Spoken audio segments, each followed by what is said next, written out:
Il m'a donné ça pour moi.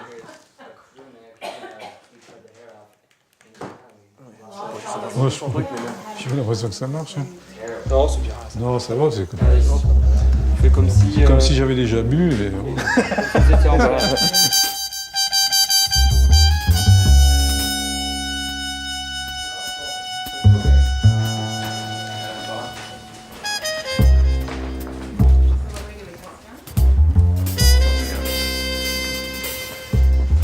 Bonjour Roger.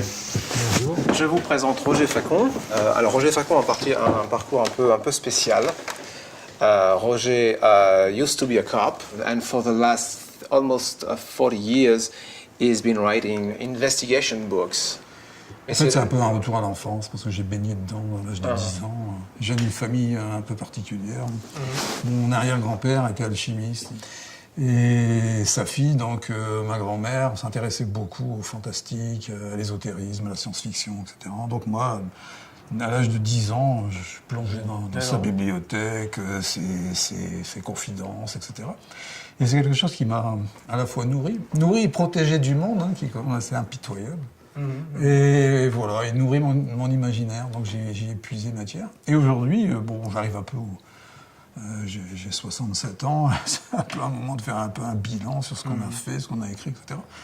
Et j'ai envie d'expliquer qui était ma grand-mère, qui était mon aïeul, l'alchimiste, puisqu'il était très copain avec une figure aujourd'hui de l'alchimie qui est Fulcanelli. On voit même qu'aux États-Unis, vos compatriotes aiment venir en France faire le circuit Fulcanelli. Oh, wow. On sait qu'il était ingénieur de formation, qui vivait dans les années 1930, 1926-1930. Il a disparu de la circulation en 1931, et on dit qu'il est devenu immortel à ce moment-là, etc. Ouais. Et, On ne sait pas, vous n'avez pas grand-chose. et moi, j'ai eu la chance d'avoir un arrière-grand-père qui était son complice, puisqu'ils ont fait des choses ensemble, entre Bruxelles, Douai aussi, ici, et puis Paris. Voilà. Il était en même temps ami, très immergé dans la vie, la vie de tous les jours, la vie politique. Il était très ami avec Jaurès, Anatole France, les socialistes, les anarchistes, voilà. Et puis en même temps, il a produit 2 livres remarquables sur les cathédrales. Voilà, et puis les demeures philosophes.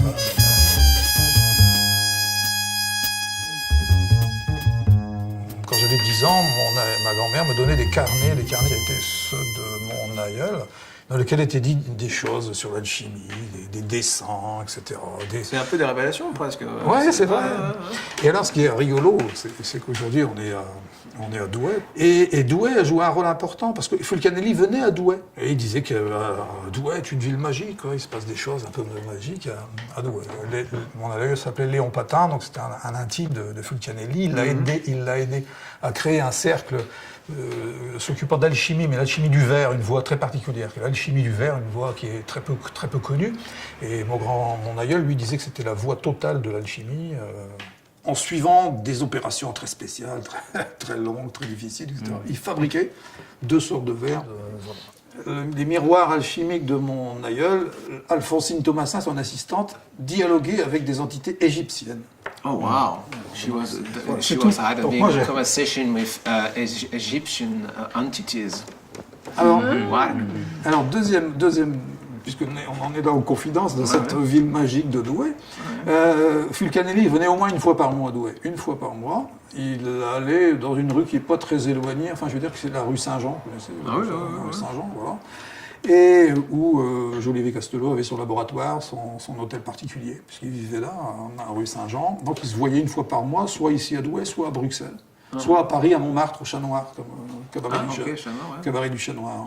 Et eux disaient qu'il y avait 12 commanderies templières encore aujourd'hui. Ils sont sur un plan terrestre, mais à l'intérieur, il y a une autre dimension. Douai est le témoignage de ça, parce que le géant... Vous allez essayer d'être sur ses traces. Gaillan, quand on analyse bien ici, je ne sais pas ce que vont vous dire les gens, comment ils perçoivent Gaillan. Alors, les gens, ils mettent ce qu'ils veulent derrière. En Chine, dragon, géant, partout. Quand on analyse un petit peu, je pense que c'est ce qui nous fait peur, c'est ce qui nous fascine, et en même temps aussi, ça peut être ce qui nous rassure. C'est la force, le géant, c'est la force, et en même temps... bon, l'intelligence, la lecture du ciel, voilà, les étoiles, l'astrologie, la grande ours, etc. quoi. Donc je pense que à un moment, donc au XVIe siècle, au milieu du XVIe siècle, Douai, d'une certaine manière, a renoué avec ce légendaire un petit peu universel, et ça continue aujourd'hui. Hein. Et les gens viennent applaudir Gaïa. Bon, tout le monde ne sait pas interpréter. Les gens continuent à communier, à être contents, à boire de la bière, à manger des frites, voilà quoi. You're from here, Yeah. so I'm wondering how that magical sort of occult complex or aspect ties into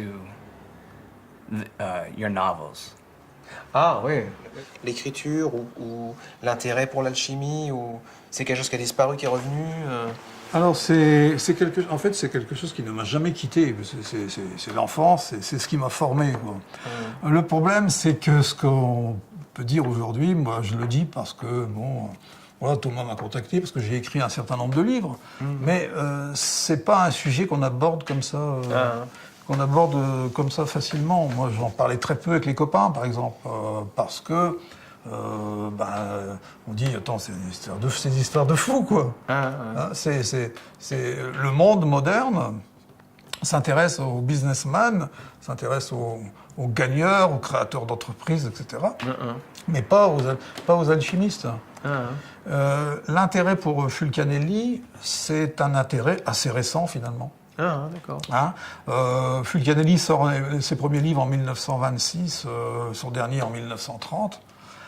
On va découvrir Fulcanelli en 1960-61, quand en France on publie un livre qui s'appelle Le Matin des magiciens.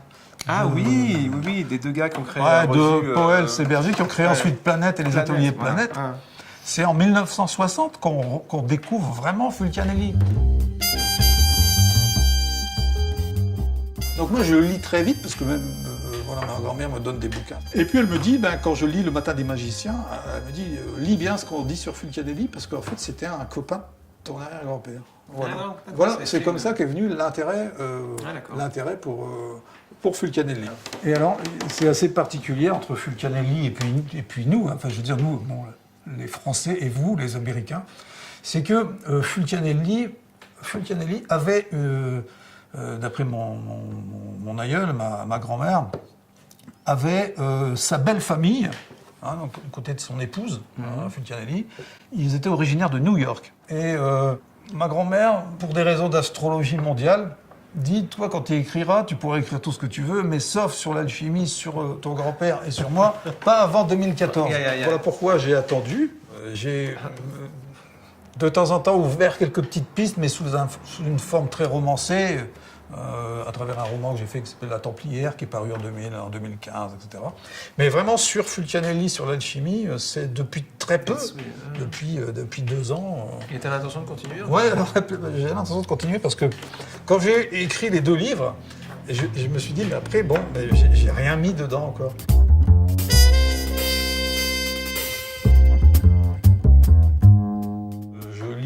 Bien sûr, tout ce qui paraît en France sur Fulcanelli depuis des décennies, depuis 40 ans, depuis 50 ans, je lis tout ce qui paraît. Et quand je lis, je m'aperçois et je m'en étonne, quoi. Et c'est que je vois aucune allusion sur ce groupe d'alchimistes intéressés par la voie du verre qui entoure Fulcanelli. Donc il y a mon aïeul, il y a un autre alchimiste qui s'appelle Roger Schneider, il y a Marcel Dana, et puis il y a Jolivet Castelot. Au vu de ce que j'ai lu, etc., j'essaye de montrer peut-être les axes qui méritent d'être creusés, quoi. Alors si le film que l'on fait aujourd'hui, si le film que vous faites aujourd'hui est vu aux États-Unis, peut-être que ça va inciter. Déclencher, voilà.